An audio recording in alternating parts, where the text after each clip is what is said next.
आदाब दोस्तों, आपका स्वागत है इंडस रिपोर्ट एंड एनालिसिस में।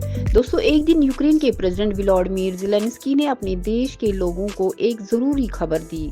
उन्होंने कहा कि वो एक ऐसी योजना लेकर आए हैं जो रशिया के साथ चल रहे जंग को ख़त्म करने में मदद करेगी। ज़ेलेंस्की ने बताया कि ये योजना सिर्फ मिलिट्री एक्शन तक सीमित नहीं है, बल्कि इसमें इकोनॉमिक और डिप्लोमेटिक स्टेप्स भी शामिल है। हमारे पास एक मजबूत पोजीशन होनी चाहिए, तभी हम रशिया को जंग खत्म करने के लिए मजबूर कर सकते हैं, ज़ेलेंस्की ने कीव में प्रेस कॉन्फ्रेंस में कहा। उन्होंने अपने प्लान को यूएस प्रेसिडेंट जो बाइडेन और उनके दो पोटेंशियल सक्सेसर्स कमला हैरिस और डोनाल्ड ट्रंप के सामने रखने की बात की।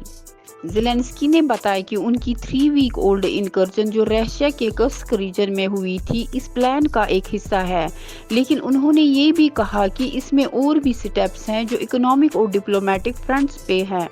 कर्स्क रीजन में उनके ऑपरेशंस के बाद Russian foreign minister Sergei Lavrov ने कह दिया था कि बातें करना अब मुमकिन नहीं है, पर ज़ेलेंस्की ने ये भी कहा कि वो अपने प्लान को यूनाइटेड नेशंस जनरल असेंबली में भी पेश करना चाहते हैं।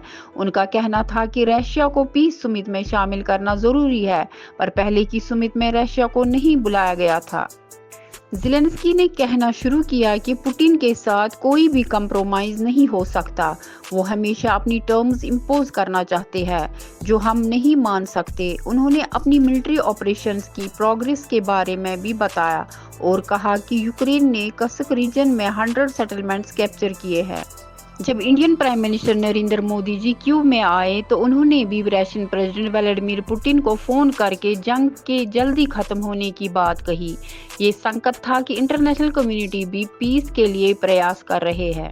ज़ेलेंस्की ने ये भी खबर दी कि यूक्रेन अपनी डोमेस्टिक वेपन्स प्रोडक्शन में प्रोग्रेस कर रहा है और उन्होंने अपने पहले डोमेस्टिकली प्रोड्यूस्ड बैलिस्टिक मिसाइल का टेस्ट भी किया।